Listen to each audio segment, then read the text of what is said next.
Welcome to the Fighting on Film podcast, the podcast all about classic and obscure war movies, from the Normandy landings to the days of chivalry and swords. If it's been captured on film, we're going to try and cover it.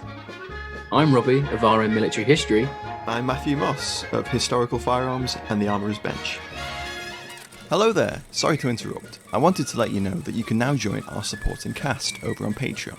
As thanks for your support, you'll be able to help us pick films, submit questions for guests, have first pick on brand new and exclusive merch, and much more. Thank you for your support. Now back to the show. Hello and welcome back to Fighting on Film. This week we have a very, very, very special occasion where we might actually finally do some Chivalry and Swords. Woohoo! Yeah! Patrons in the background. Finally, woohoo! Everyone. We've received some like DMs and messages on various social media platforms going, when are you going to do some Swords and Chivalry? We're getting hounded. We have. We are very seen on this issue. So, very pleased to finally get a film of this first one. Yeah. And massive thanks to the patrons who, the supporting cast who voted for this one over at Guadalcanal, The Real Glory. What was that other one? April Morning that I chose. Some really good stuff there. But we've been talking about doing Ironclad for a while. And every time we talk about what are we going to do for medieval chivalry swords, what are we going to do? This one always comes up. And it's, in classic FOF style, it's a last stand film. Well, hey, we had to get something we finally do a chivalry and sword movie, and it's a last stand film. Of course, because who doesn't love a siege? Yeah. And this film is definitely a siege on the senses. There's plenty of gore, that's for sure. Oh, Christ, yeah. It's gratuitous at times. It is. We'll talk about more about that in a little bit. Definitely. I'll lead off. I'll cover production, and then you can jump into cast, Rob, if that works for you. Yeah, no problem. Go ahead, mate. So, directed by Jonathan English. It was released in 2011, but it was actually filmed way back in 2009. So, had a little bit of an interval between filming and release. No doubt because, post-production. A lot of CGI. Yep. We'll talk about that as well. Jonathan English, best known for this film, basically. He'd worked on Minotaur in 2006. And then in 2014, he did the sequel to this film, which follows like a survivor from the siege has to defend his village from some Celtic raiders. Who? There wasn't many survivors. Yeah, I'm going to guess it's the Squire because James Purfoy doesn't come back, so I don't know. All right, fair enough, come back. Maybe we'll do that sometime down the line. Yeah, Ironclad 2, it's Kate Mara defending a village. Kate Mara and they just recasted her as someone completely different. Yeah. English is probably most successful in terms of he's a prolific producer. He's worked on all sorts of things over the last 20 years. Most recently, some of his TV stuff has included SEAL Team, The Ark, and The Outpost. So some fairly prominent series there. The screenplay was devised by English and Eric Castell and Stephen McDougall. And essentially, I read an interview with him on Patch.com where he talks about, the impetus for making the film. And he says, I think before I'd even left the building, I assume he means either the castle or the gift shop. I'd already had one of those moments where you go, wow, that would make a really good movie. So apparently he visited Rochester Castle, learned a little bit about, its amazing history in terms of the siege. And we'll give a bit of historical context on that in a moment. But rightly so, he thought that would make a great movie, and he went away and started working on a script and gathered a huge team of producers and financiers with about 25 people attached to the project. A lot of people to get this one over the line. Yeah, a lot of moving parts for sure. About a £20 million budget. And it was entirely filmed. It's good. That is fair. Like independent production. That is, it's not bad. And in places you can definitely see that money, and in casting you can definitely see that money. Yeah, I think that's where a lot of the money might have gone. Yeah, entirely shot in Wales. An impressive replica of the actual castle was built. So the production designer Joseph Nemec said the team carried out like very extensive research into the architecture of the period, but they didn't choose to remain strictly true to the style in every aspect. He said, "We discovered that all castles were covered in plaster and painted with a lime wash. So they all had white interior rooms, which is fascinating from a research point of view. But we realized that if we did that, it would look like the Princess Diaries. But we're making a movie about brutal medieval battles."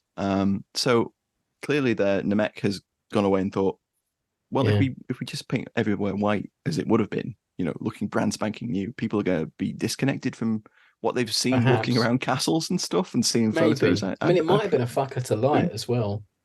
Yeah, I mean, you can see they were struggling in some places with those interior shots. Some of those interior shots, such as like the Archbishop visit Charles Dance, was filmed at Tree Tower Manor in Wales, and then St Donat's Castle in the Vale of Glamorgan was used for a number of shots, and a lot of it was filmed in a field near Pencoed, and the castle was there for a couple of years afterwards. So essentially, what they did was they built this giant, like, external model of the front of the keep, the famous, front sort of like steps and gates and that corner that, spoilers, comes down, and a little bit of the Matt, bailey. No, you've ruined it. I know. Sorry, everyone.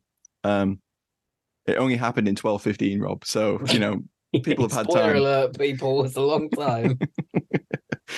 So basically, they made it all out of wood, scaffolding, plastic, and sheet metal. And it looks like, I've seen some behind the scenes photographs, and people have gone for set visits and stuff, and it looks really incredible. It's good. One guy that visited bits of it dotted around like the Berlin Wall. People got bits of it. Yeah, I bet. Little chunks.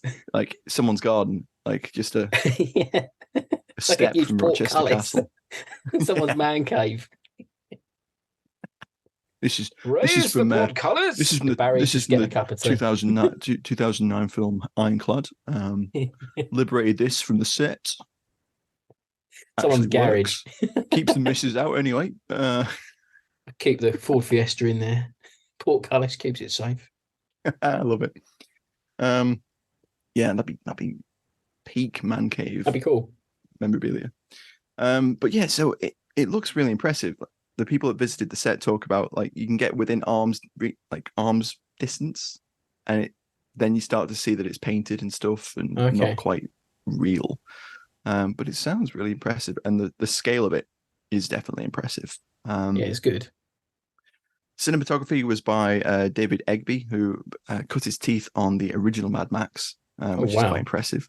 Lots of films, Quigley Down Under, which is a personal fave. It's like a cowboy film set in Australia in the 1800s. Wild. Nice. And then the music was by Lorne Balfe, who has worked on a huge plethora of films, some that we've already covered. Films including 12 Strong, 13 Hours, Terminator Genesis, the most recent Mission Impossible films, and the Churchill film that Brian Cox did, which was terrible. We'll talk about that in a minute. Interestingly enough. Good. The Tomorrow War and Top Gun Maverick as well. So yes. he's done some really impressive scoring. I don't mean to tangent, but I remember that film being odd because it was just Churchill being worried about D-Day. Yeah, it was like someone had written a film about Churchill without doing any reading about Churchill. Yeah. Just Brian Cox being like, but what if the boys get killed on the beaches? It's like, yeah, I know what they're trying to do. They're trying to they tried to draw like Gallipoli parallels and stuff, didn't they? But that's not where Churchill was at that. And they made out that him and Kitty didn't get along in places. Yeah. And I'm like, they really liked each other. Like they were happily married. Like what? Okay. The CGI, which I mentioned a little earlier, but it's relatively impressive for 2009, 2011 standards, was done by a company called Lola, and they did about 20 shots for the movie, including several like digital matte paintings, like just still backgrounds, army and trebuchet replication, and CG castles and bridges and cathedrals. Yeah, that holds up. I got to admit, it's fine. There's nothing wrong with it. We'll probably talk about it towards the end of the show, but the scene where, spoilers, the corner of the castle collapses is actually, quite good. It's not bad. You look at it for too long, it's a bit ropey. Yeah. But like, it's all right. For that, for 2011. Yeah. For an independent, what essentially is an independent film. Like it's good. Absolutely. And I think that basically rounds it out for production. Cool. So we'll do cast, and then I've got a one-word review. I've got the one-word reviews, and then I've got a retro review. So kicking off the cast. So I've got down here that it's a really interesting mix of British character actors and one American well-respected character actor. Oh my God, it's like the 50s. It really is. Yeah. So apparently much of the original casting ideas were canned. And Kate Mara was one of the ones that was like originally attached. And then they had to change a lot of the casting. But we don't know who those original people were. Ooh. Shame. Yeah, because apparently I think at one stage I did some research about the production as well. It seems like there was a much grander film planned, and then the financing had to be all rejigged around. So, actors had to either pulled out through scheduling or they couldn't afford them anymore. But the cast that you get is not too shabby. So we have James Purfoy as Marshal. He's a Knights Templar and a former Crusader. Early credits include A Knight's Tale. Played King George in the Churchill 2017 film that also starred Brian Cox. Great film. Yeah. Solomon Kane. TV roles include HBO's Rome, Sharp Sword, The Hollow Crown, and most recently Sex Education. I know Matt has seen some of that one. I have, yeah. Yeah, it's pretty good in that. Okay, fair enough, but I haven't watched it. We got Brian Cox, aforementioned, as Baron Albany. He's an Emmy Award-winning, Lawrence and Olivier Award-winning, Golden Globe winner, Scottish actor. He's found fame most recently as Logan Roy in Succession. I think that's really, real resurgence for him. Longevity in his career now. I think we're going to remember him for a long time. He was also in Sharp already. He was also in Sharp. No, I don't know Sharp very well, so alas. So he was in Churchill 2017. Mentioned it again. Other notable roles include Wes Anderson's Rushmore and Fantastic Mr. Fox. He was also in Rob Roy in Braveheart. And he also played Hermann Goering in the 2001 TV film Nuremberg. And the likeness is actually really uncanny, I think. I remember that, yeah. Yeah. I think it's Alec Baldwin in that one, I think, as well. Or it might be Billy Baldwin. One of the Baldwins. Sir Derek Jacobi, his powerhouses coming out the back. I know. Coming out. Sir Derek Jacobi is Reginald de Cornhill, the Lord of the Castle. Rochester Castle. He's a BAFTA, Olivier, Tony Award, Emmy winner, known for his roles in the 1970s I, Claudius, The Odessa File, Day of the Jackal, Gladiator, Two Men Went to War, which we should do. It's quite an interesting war film. King's Speech, and he also played Hitler in a 1982 TV film called Inside the Third Reich. No way. He did, yeah. Did not know that. And he played Stanley Baldwin in The Gathering Storm in 2002. So there's a interesting Churchill I remember that, yeah. Through line, yeah, I remember that being quite good. Then we have Kate Mara as Isabel, Cornhill's wife.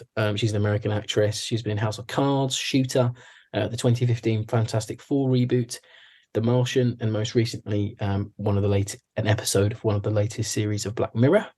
Yeah, she gets pushed in front of a train in House of Cards, if I remember rightly. I wouldn't know. Spoilers for anyone there. I've really probably fucked that for someone. I only like the original British series, so I'm a bit of a purist when it comes to that. It's not bad. No, it's all right, but I haven't watched the last season because of the BBC trilogy is peak, top notch, absolutely. Then we have Paul Giamatti as King John. He's an Oscar nominee. He won that for his appearance as Joe Gould in 2005 Cinderella Man. He also appeared in Sideways, the film about wine. Shoot 'Em Up, 12 Years a Slave, Straight Out of Compton. He won a Golden Globe and an Emmy for his role as John Adams in the HBO series of the same name, which I think flew under the radar here a little bit. It did, yeah. I think not enough people knew who John Adams was for it to really hit, Yeah. Although you could say that about Hamilton too, but Hamilton's a phenomenon. Yeah, exactly. But he might be best known to the Fourth Faithful for his cameo role in Saving Private Ryan as the paratrooper sergeant who knocks down the wall of the cafe after trying to get the stone out of his boot. That's what I love seeing him in that. Because he's like, that's your friendly neighborhood morale officer. The Statue of Liberty is kaput. I didn't know that. He does a really good American accent for being a Brit. It fluctuates, but it stays there. It's all right. There's some But he ADR holds in it. there, though. You've got to admit, like you spotted it Definite instantly. ADR, because it's very like What's ADR for the listeners, Rob, if they haven't heard us go on about that before? Post-recorded sound. So you re-record your lines over the footage. It's quite common. I think most movies do it naturally anyway now. It's just a formality. Yeah, it's kind of goes alongside Foley stuff, doesn't it? Yeah. Because obviously when you're shooting, there's wind and all things like that. Like I've done short films where we had to ADR the entire thing because all the on location sound recorded was just gash because there was wind. There's nothing you can do. Moving on, we have Jason Fleming as Beckett, one of Albany's mercs. He's another British character actor, prolific. He's known for his early roles in Lock, Stock, and this could have been a Merc Month film, Rob. It could have been. It is a Merc we film missed an opportunity there. Yeah. So he's in Lock, Stock, Two Smoking Barrels, Snatch. He played Dr. Jekyll and Hyde in 2003's League of Gentlemen, which younger Robbie absolutely loved. It was good. I don't know why everyone hates on it. It was fine. It's fun. It's a comic book film, which feels like a comic book film before they got corporatized. He's also in Rob Roy, another connection. Mean Machine, the World War II horror film The Bunker, which, if you're in the tunnels of FOF HQ, you might have heard smatterings about that maybe being our Halloween film this year. So stay tuned for that one. Jason, if you're listening, join us for that. We'd love to have you on. And he's also in X-Men. And one for Matt, actually, a role that I thought you might like if you don't know about it already. He played Quatermass in the 2005 remake of Quatermass and The Experiment. The sort of like modern revamp of it. The one with Mark Gatiss. Yeah, it was pretty good, actually. I watched that at the time. I liked it. Yeah. Was he in Churchill 2017? He wasn't, unfortunately, no. Oh, shame. No. Good film. Matt's gaslighting everyone about this Churchill movie this week. I can't control him when he's like this, folks. He was also in the alternative history drama SSGB, which I thought was woefully underwhelming. Considering that was a missed opportunity. Matter. It really was. Yeah. And most recently, he appeared in the Sky crime drama A Town Called Malice. Then we have Jamie Foreman, whose credits include roles in Gary Oldman's Kneel by Mouth, which is one of my all-time favorite films. It's just horrifically superb. ID, lots of Nick Love, sort of hooligan-y type movies, Football Factory, Goodbye Charlie Bright. He also appears in Layer Cake. He's such like you want like a domineering, an imposing guy type. Yeah. It's Jamie Foreman. I've met him at a convention. Lovely guy. Oh, that's cool. But he's also been in a couple of military things in the 70s and 80s. So he was in Wings in 1978 and Squadron in 1982, which is like a fictional show about a fighter squadron. Yeah, exactly. And he also played Derek Branning in EastEnders from 2011 to 2012. Prolific guy. He's been in so much. And then we have Aneurin Bernard as Guy, who's Albany's squire. He was in Dunkirk 2017. He played Mozart in Interlude in Prague. Bitter Harvest. TV roles include Peaky Blinders. He was in SSGB and War and Peace and the Netflix 1899 thing that they canned the minute it did poorly, if you remember that. 1999. Which one's that? Is that the Yellowstone spin-off thing?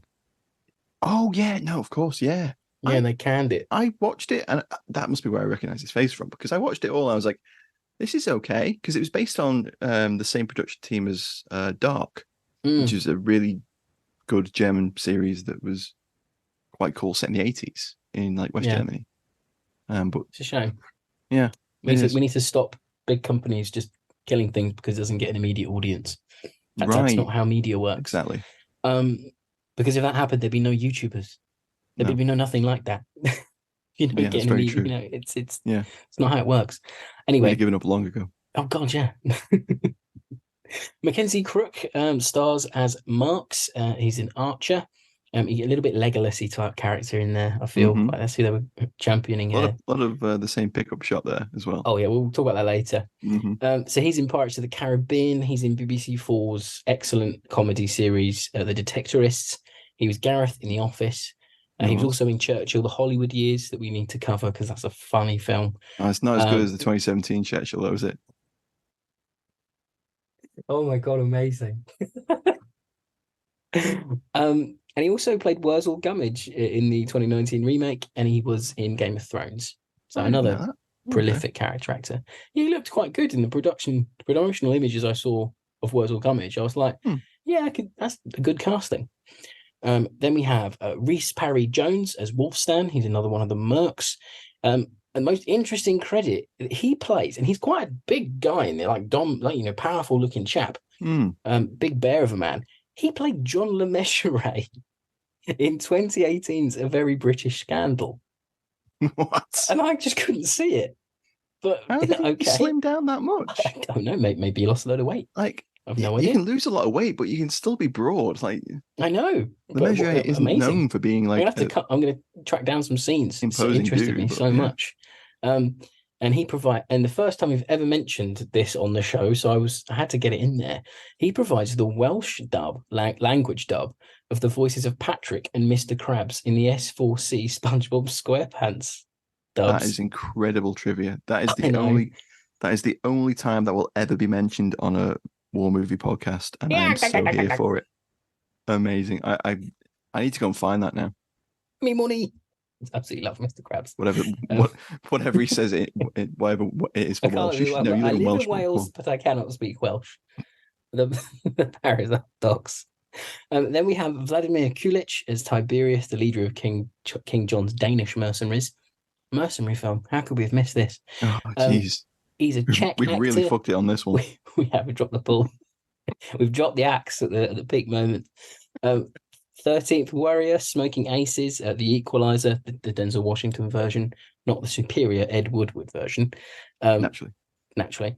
TV roles include MacGyver, Angel, The X-Files, and Vikings, because the guy's got form for playing Viking-type guys. You do. And finally, rounding out the cast, we have Charles Dance, another British powerhouse. Amazing. And he's the narrator too. And he's the narrator too, yeah. As Archbishop Langton, he's been in Michael Collins, Gosford Park, Alien 3, The Imitation Game. He played Lord Mountbatten in The Crown, Last Action Hero, The Kingsman. TV work includes The Professionals, The Professionals, Tales of the Unexpected, Foyle's War, and probably most notably in the pop culture scene, Tywin Lannister in Game of Thrones. So what an amazing cast that this has, really. And we'll talk about them more later, I think. But on paper, that's a very good cast for your, 20 million independent movie. I was really impressed. And I'll just segue beautifully into the one-word reviews this week. So as always, we put it out on the Twitter, usually on a Sunday or a Monday before we record. And we always love film. At Fighting on Film, do follow us, and we'd love to hear what you guys think. So kicking off, we had Fake History Hunter, a fantastic account on Twitter, if you don't already follow it. And he says, awful. AD Bond went with Swords. Paul Hicks goes, great film. Lance Nielsen goes Fleming. I think Lance is a friend of Jason's, so he's going to champion his mate. And why not? Because Jason's good in this. Brian Williams goes At Last, Chivalry and Swords. Mark Barnes goes with Messi. Tansy Kelly Robinson goes with Purfoy, Hot. And she put, my mum learned history about history from this that she didn't know. Night Irish goes Magna, big letters. Peter Sutherland tags Fake History Hunter in. And Dr. Timothy Simmons goes, is that finally a Chivalry and Swords film? And then I had a couple of messages on Facebook, one from John Passerini going, I couldn't choose whether to say chivalry or swords. So it was a lot of excitement, but it was great. So yeah, thanks again, guys. Some great feedback there. And now we segue into our retro review. We haven't had one for a while, so I always love digging them up. So we have an Empire review from March 2011, and I'll just read you an excerpt from it now. The blokey medieval mini-epic picks up the chronicle where Ridley Scott dropped it at the end of his Robin Hood, and plunges into the juicy politicking of the Barons' War as a vindictive monarch tries to take back England from upstarts who have made him grant unheard of liberties to the people. According to Wikipedia, several hundred rebels held out during the siege, but Ironclad slimmed down the number to a traditional magnificent 7. Like all sieges, this offers moments of choppy terror and excitement, followed by a dull sit-in-and-out starved spots. This still offers enough dismemberments, royal tantrums, and portcullis rammings to make for a lively Saturday night out. So not too unfair. No. But also not on the level, yeah. Yeah, not praising it massively, but then not underpraising it either. And we'll see what we think as we go along. So maybe we should segue into the first alley tally, where me and Matt are complete novices. Roll the alley tally jingle and whatever Acast are advertising this week.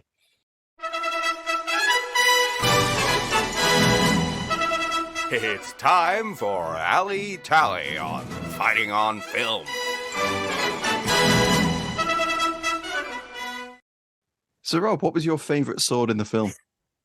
I like the Smith & Wesson sword or the Kalashnikov sword. No, are you kidding? So I was looking into this because I admitted I'm a bit of a novice when it comes to like pre-1900 British history. I'm a bit of a, I sort of left all that in Key Stage 3 history and was like, I already like War with Guns. So I sort of stopped. But I was watching, there's a 5-piece like YouTube series that Lindy Page did about this movie. And apparently he was meant to be at one stage, was going to be attached to the movie as an advisor, but it didn't happen. So he was pretty scathing. And he was saying like there's inaccuracies in the costumes, like you get the classic, everyone's got like pop studs over them when pop studs didn't exist. People have got like weird like chain links where there isn't anything. There's fiberglass helmets with like paint having been chipped off that they hang around on too much.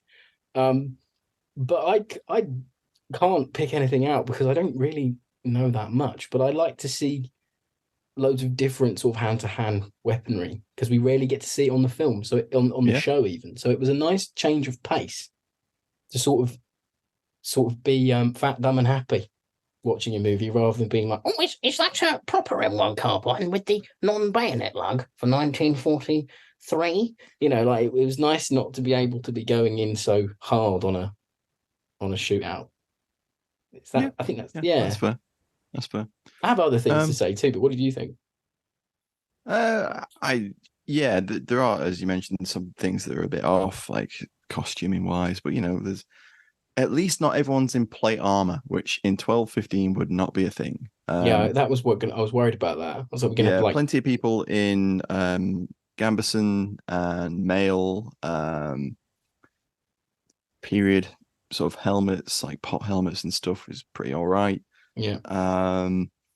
Purfoy has a long sword, which is correct. Not sure whether it's a hand and a half or 2-hand or whatever. I'm not entirely sure on that. It's a long boy. On that. It is a long boy. He be chopping with that. There's that great scene where he just like roars clear and then cuts him in half. Yeah. Insane. So great. And then there's that scene where he's on a horse and he has a flail, which is pretty cool. That's so stupid, that scene. I don't know why he did that. Now's the time to get on the horse. It reminds me of something out of Ned Kelly. He just comes out with a big helmet on. Yeah. Starts swinging. Classic British fare. Starts windmilling in when it all looks like everything's going to be lost. Big dude had a falchion, which was pretty cool. It's that little weird, funky sword. I thought it was an Urukai sword from Lord of the Rings. That's what it reminded me of. Crook had a longbow as the archer. Jason had like a poleaxe sort of thing. And then Tiberius, the Dane dude, leader of the mercenaries. Yeah. Jamie Foreman had like a club. That was cool. Yeah. It was. And Tiberius, the Dane dude, had a like a battle axe thing, like a rubber battle axe. But it's so painfully a rubber axe in shots. Yeah. I was like, can we not swap it out for a real one when we're in like close up? No, there's no hero model on that one, Rob. Sorry. It's such a weird thing. Oh my god. I'm going to talk about it now because why not? I hate the fact that they portray the Danes as like Vikings. Yeah. Which would have been fine like 500, 600 years earlier. Ish.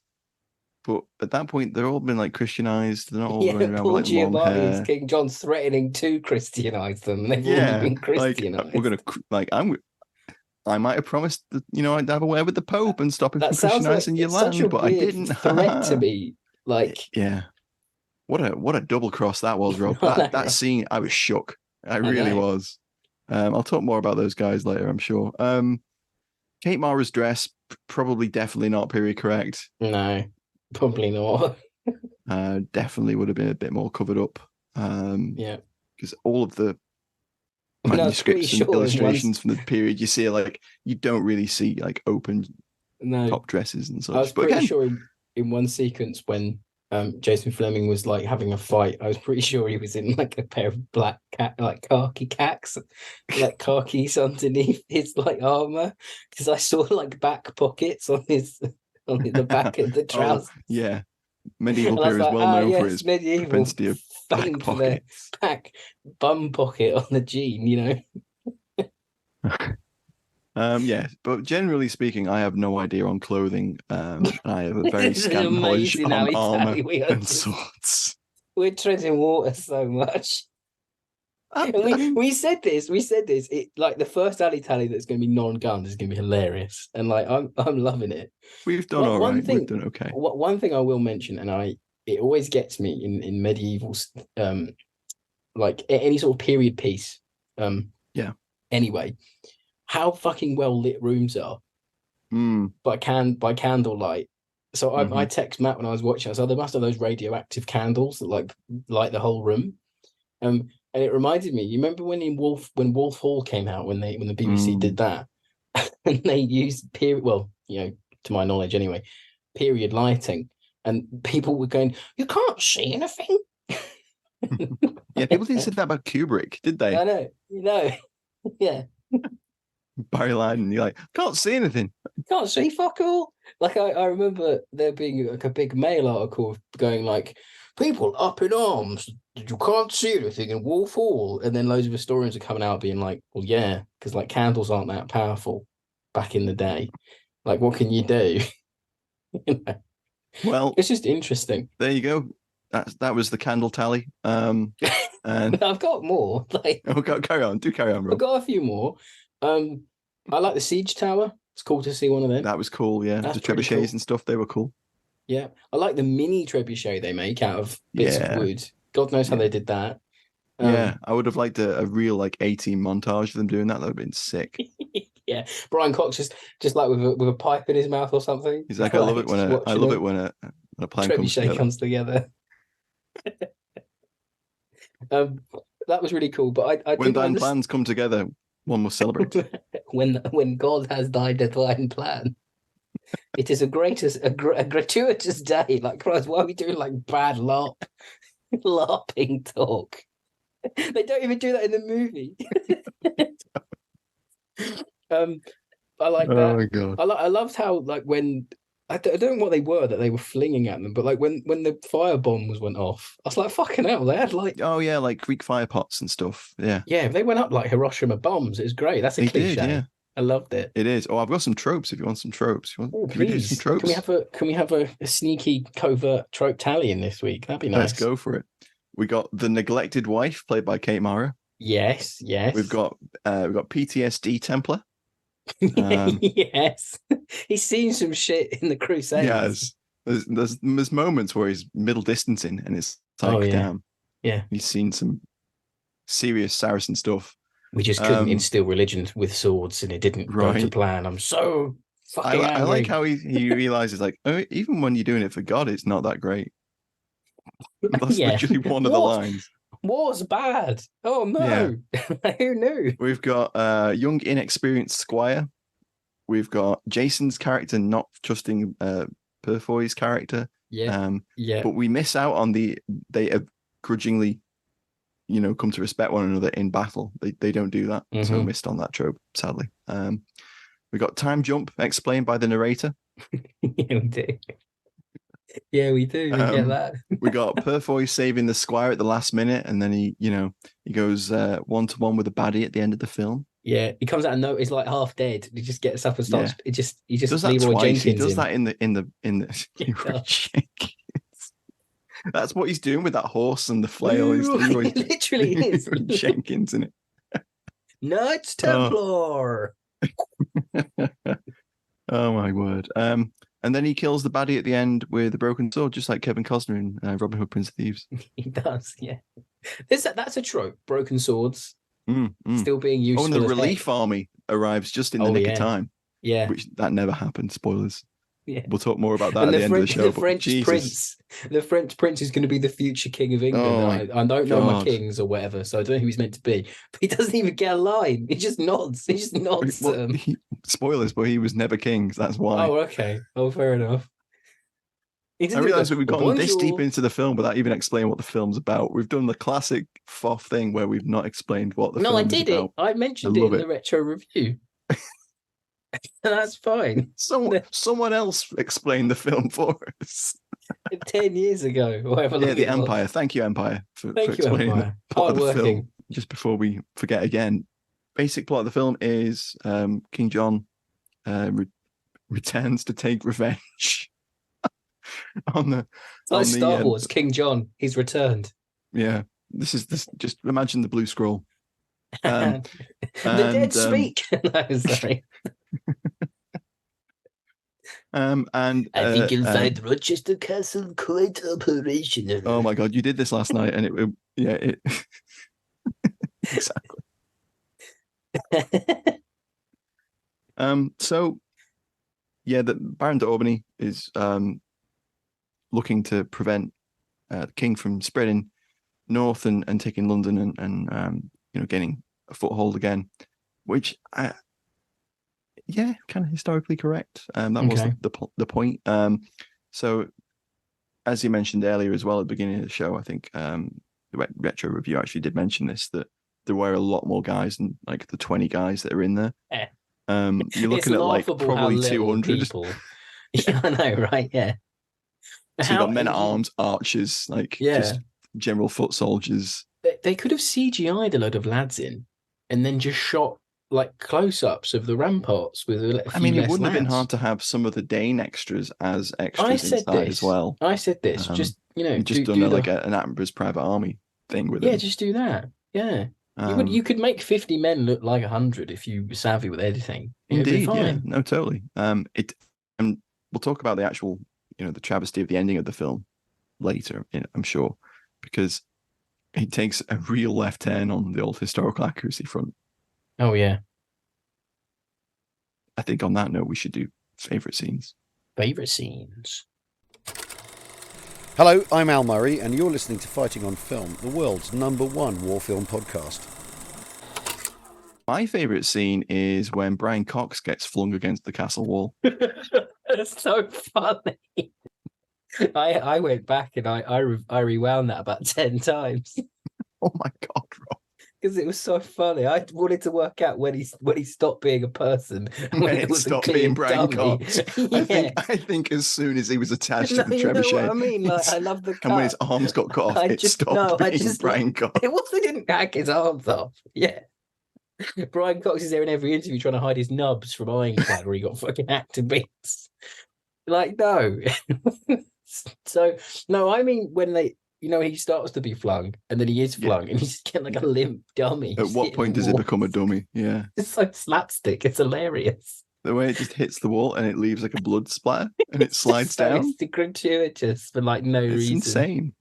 And the amazing thing about that is D'Aubigny wasn't tortured or killed at the siege. He lived another 30 years. He was taken prisoner. He didn't die. Famously, Albany's, surviving family walked out the premiere in 2011. They were like Zulu. They couldn't believe the treatment of a wall baron. They couldn't believe how he was treated. The man supplied wool for millennia. How dare he wasn't a wall merchant either. Was he not? Oh, okay. No. Paul Giamatti as King John told me that. I took that at face value. Well, that performance is, you buy into that performance. Giamatti really sells it to you. It's great. I love it. Yeah. What's your favourite scene? Talking about that, my favourite scene is one of Giamatti's scenes. And there's a reason for it. So Giamatti is torturing the people who are left, and he cuts the hands off the guys, and everyone's, the Vikings are baying for blood. The Danes, sorry, they might as well be Vikings, is what they're sort of going for, aren't they? In fact, they weren't Danes. They weren't Danes either. Jesus. Oh, God. Yeah. Right. It's weird because they're all like depicted as like, I think they're speaking Hungarian at some point. And it's like, they're all like looking like Vikings, but at the time, I think he mainly hired like Dutch or Flemish and Spanish mercenaries. You could just change that on the day. Like it doesn't just change it in ADR. It doesn't matter. I know it's weird, isn't it? Oh my god, it still would have been bad because they wouldn't look nothing like Danish Flemish mercenaries, but it doesn't matter. So yeah, favorite scene.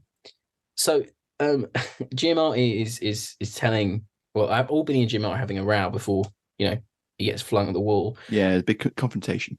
Yeah, and Giamatti just goes on this outburst, this rant, and I think it's up there with some of the best angry acting scenes, like in like Pacino in Heat where he loses it, and it's Bruno definitely Ganz, from the Pacino school of angry acting. It is, but like Bruno Ganzi, downfally, and he gets some great lines. So he's like, "You cry for the common man, and in the same breath curse the crown that protects him." And he's like, "I am the blood. I am God's right hand, and you will never dictate to me how I am to be a king." And it's just like, it's so like over the top, like angry and spite-filled. And I end up actually siding with King John because I'm like, actually, he's the only person in the entire fucking movie that has any conviction or skin in the game. Gives it a bit of passion. Because this really feeds into my final thoughts, where the movie hasn't done enough to justify to you why Albany's fight is just, why the Magna Carta is important. It just assumes the audience is going to know. Yeah. Nine people out of 10 aren't going to know what the Magna Carta actually includes. No. And means, it's basis of common law, etc. And, that people are not going to know the significance of the really, not unless even you with Charles directly tell Dance's intro either. 3-line intro. Give enough. Yeah, it's not enough. And that's why I liked Giamatti's scene, because at least you get explained why King John's doing what he's doing, whether it's right or wrong in the terms of the film. At least he gets more moments where he's talking to Tiberius about why this is and why it's important and why I need to take the castle. You get more of it. There's that good scene where he talks about his father. Cutting the finger off the serving girl. He gets characterization that no one else gets. No, it's one of the failures of the film. Weird. Yeah. But no, it's that scene's on. If you don't watch the movie, that scene's on YouTube. Just go and watch it. It's great. Albany and Cox have got a great. I wish there'd been more scenes with them together. The cinematography is good. I like the angles that they go for in certain aspects of the film. There's some really nice shots in there. It has to be said. It's competently shot. Like there's not. Yeah. Like I think editing wise is it's dated very badly in terms of how you shoot. Yeah, in terms of those combat scenes, it's very smash cut, very quick. You can't really see a great deal of what's going on. Yeah, there's never a wide shot, because I think if you'd have done that, you'd have shown how sparse the defenses were. It's like the Bourne movies or the Taken movies era of like editing, where it's all very close, very rapid cuts moving around and stuff, shaky cam, disorientating, trying to not really so you don't know what's going on. And I guess it's trying to echo like franticness of hand-to-hand combat and how close up it is, but there's only so many like shots of guys swinging swords you can have. And I know you could say that about there's only so many shots of guys firing weapons you can have. But with a firefight, you can bring it out. There's only one shot of Mackenzie Cook firing a longbow. Oh, yeah, that's so bad. And that's weird to me as well. It is, isn't it? You get him losing an arrow and it's the same shot 5 times in a row. Oh, yeah, I know. And it made the final cut. And I just think, okay, do you not have as many shots of that happening that you wanted? Apparently not. It's a bit weird to me. Yeah, it doesn't come down. I swear that's the one that they use in the first assault as well. So they film one shot of him losing an arrow. Yeah, and then he's dead, and that's it. Yeah, I think I read actually, and I was quite surprised they didn't use this. The one person they did execute was an archer, and he'd been in the king's service for a long, long time, but had switched sides. Well, they could have had that in there. Yeah, it would have made total sense, but they didn't include that. So maybe we should slide into final thoughts like we always do. I think we're getting there. We're getting there. So it starts off a little bit like Lord of the Ringsy, Magnificent Seven-y, getting your gang together. And then it goes into The Last Stand. Yeah. That's a good way of characterizing it. Yeah, that's what I got from it. Like you've got the wide shots of them traveling on their horses, and that reminded me of when the Fellowship are going up to Yeah, find or Monty Python Holy Grail. Lithermere, wherever it's bloody called. I haven't seen Lord of the Rings in yet. Middle Earth. I wish we'd had, because there's a nucleus of a decent film in here. There's parts that really work. Oh, totally. Yeah, I think I said to Matt off mic that it's not a film that's greater of the sum of its parts, but some of its parts, SOM, are decent. Like, I think, and I wish we had more setting the scene, setting the politics up of the era, like why this is important, why the Magna Carta was important, why what John's doing is wrong, and maybe a bit more of Cox's character setting his army up, and us and them type thing. You never really feel anyone's got enough skin in the game apart from John, because he gets so much characterization and no one else gets it. Yeah. No, I agree. Yeah, they rely heavily on that scene where the priest that the Templars are traveling with is killed, just to set up Giamatti as a bad guy. So quickly. Yeah.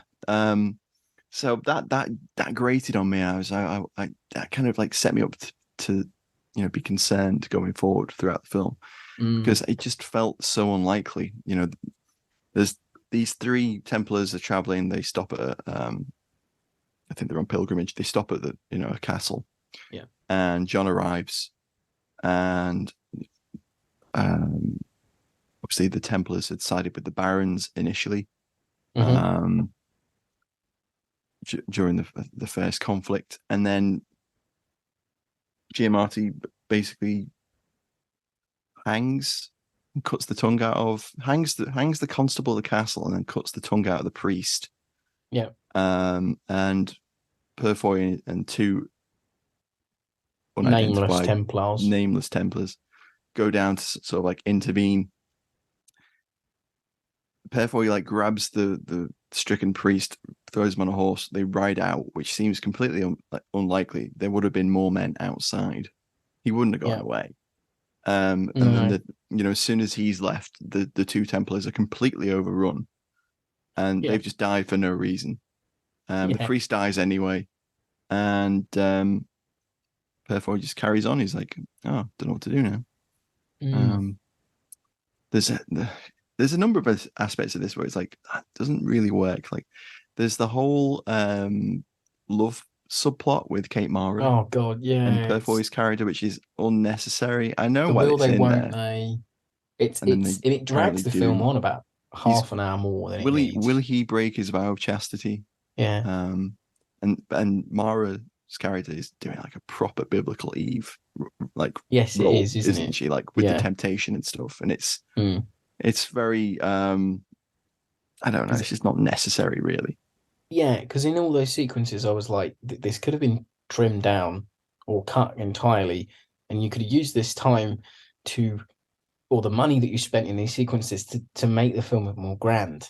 Yeah. Rain. Or we could have had Mara talking to her lady in waiting about the siege and giving context around the siege. Like, we're really running out of food. There's a lot of people dying. And I never like saying that. Yeah. We need more exposition than we get. And I don't know how you felt, but I also feel, because there's so many great character actors in this doing a really good job with what they've got, because the script isn't as strong as it could be. There doesn't feel like there's a real lead to the film. I never felt anyone you could really pin your hat and go, that's your lead there. Purfoy hasn't got enough lines. Cox hasn't got enough lines. Everyone's sort of trying to lift it together, and I didn't feel like I could pin the movie on anybody. Yeah. It's probably a bad way to explain it, but it didn't sit well with me. It does feel like the script is the element that is, what's letting it down, because there is money there. That they have, as I mentioned at the beginning of the show, gone to this expense of setting up an actual mock castle, filming it. They've done some good CGI. The elements are there. The elements are there. I mean, they don't include like the actual city of Rochester, so the castle's just like on a plane.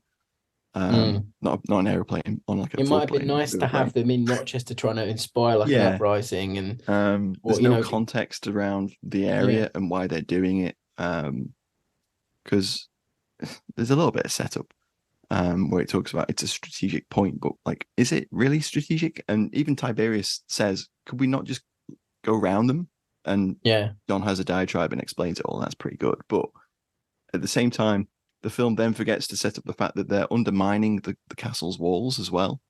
Yeah, they show it once, don't they? And they put the pigs in there. Yeah, that took like a month to dig. Yeah, It could, and you but could they have dig it in easily like had half hour. Yeah, you could have easily had, King John, just be like, begin a mine. Yeah, and you cut some dudes like digging, and then half an hour later, like we need like they a send in the strategy pigs. meeting in his big tent with all his lads, being like, right, this Well, is how we're going to do it. There's no, there's no real men at arms. He would have had his own men at arms. He would have had his own entourage. Would have had, loyal barons, loyal lords, loyal men at arms, knights would have been with him. You don't see any of those because it's just him and Tiberius the mercenary.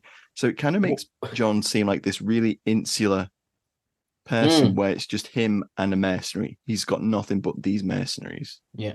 Which isn't really the case. A 9-men scene where they explain how much ammo they've got. Yeah. How many arrows they have, how many swords. Yeah.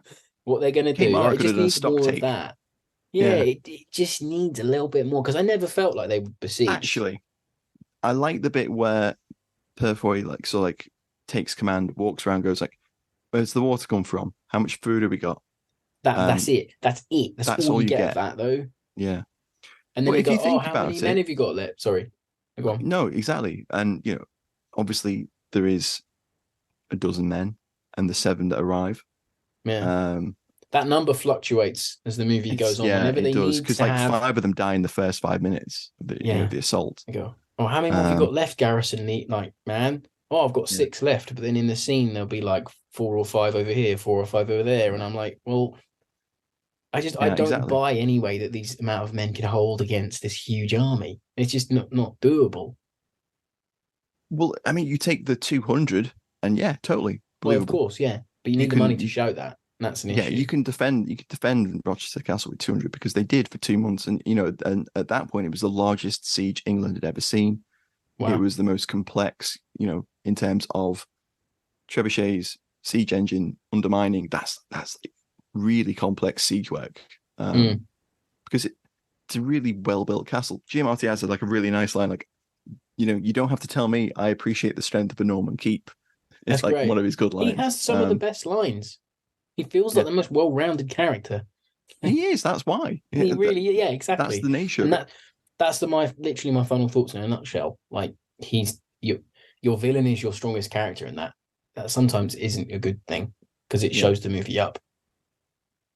What struck me is, going back to the one word reviews and interactions on Twitter. Someone mentioned that they learned history from it that they wouldn't have ordinarily learned, and that is something that we always talk about on the show, where it's like people will learn something from this, even if it's only loosely based, and then, hopefully then they go away and read the Wikipedia article, or go and read a book, or dig a bit deeper, go visit the castle itself. Exactly. In this if case, it feeds back into the grand sphere of history and learning, and that's great. And if the movie does that, then it's a triumph in a respect.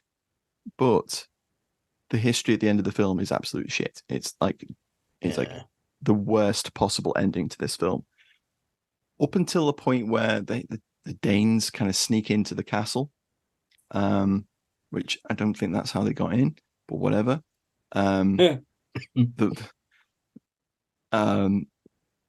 It's okay. It's doing what it can with what it's got. Yeah. The actual story of the siege is insane, because they fall back from the actual bailey, the walls. They're in the keep. They fight on in the keep for another month.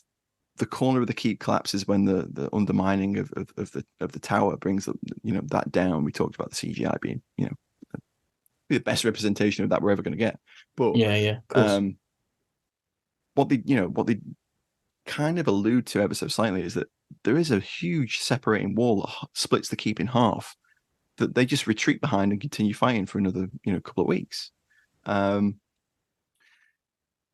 it stands, the actual siege and the story of the siege is way more interesting than the film, as always.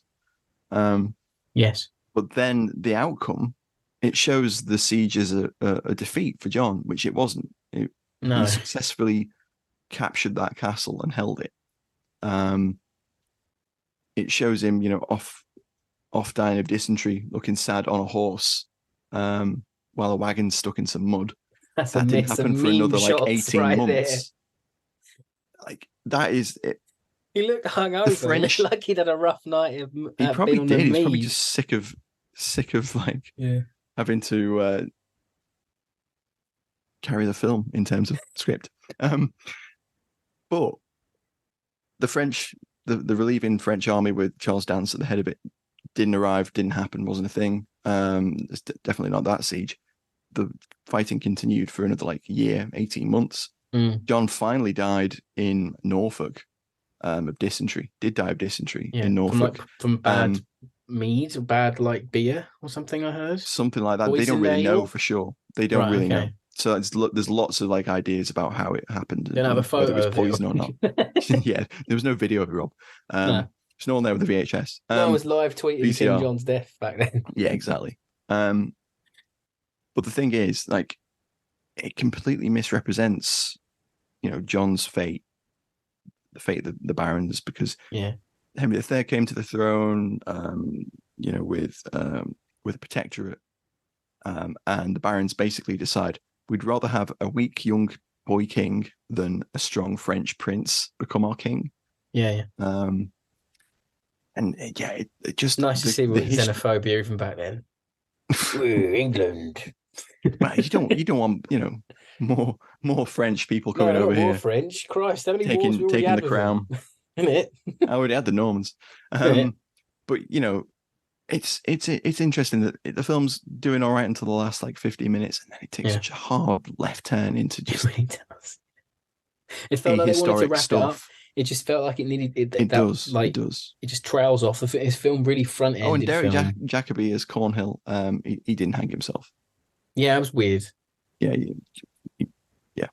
Because he had to do that because everyone had to die because John was shown as such a raging, menacing, a real brutal king. Yeah. That there's no way no one in that would survive. But during the actual siege, one of it, John's nobles, supporters, or I think one of the mercenaries perhaps, even said, we should keep these guys as hostages, which was a very common thing in the medieval period.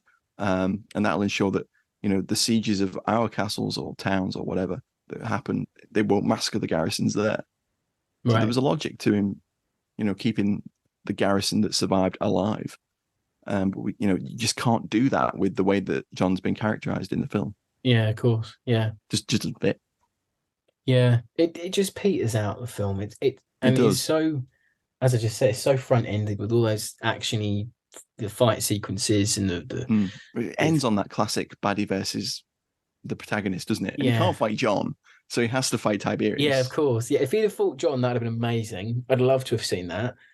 Paul Giamatti and Purfoy going at it. That'd have been great. But he has to fight not being horrible to the actor, but sort of generic underling baddie henchman number one. It's no.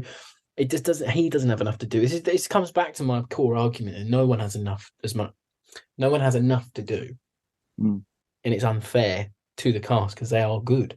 They're a good cast, and they elevate. To me, is a pretty poor script. But there we have it. I think. I hope we've done our first Chivalry and Swords film justice. I hope we have. Yeah, botched our history too much, or gotten particular types of swords wrong because. I know there's people out there that are knowledgeable on that sort of thing. We swerved talking about makes of swords. We were quite clever, And for the record, Smith & Wesson didn't make swords, and Kalashnikov didn't make swords. I was just being facetious. It was a little fun joke there from Rob. a little weapons-based chat, weapon-based wit for you there. So on another, milestone for the show. It's not quite 150 episodes yet, but it is our first Chivalry and Swords movie. Yeah, we will endeavour to do a few more here and there. We definitely will. If you have any more suggestions, please come at us on the social medias at fightingonfilm.com, where you can find us on Twitter, find us on Facebook, find us on Instagram. Give us a follow. Threads, if anyone's on We're there. on everything. X, we're covering all angles. Yeah. And you can also find us in person next week at the We Have Ways Festival, where we'll be giving a talk about the British Army during World War II on film, which is going to be a lot of fun. And hopefully some of you guys might be attending. If so, come say hello. Yeah, please do. And keep it all things off for your war movie reviews. And we'll be back next week with another one for your delectation. Catch you next week, guys. Bye, everyone. Bye.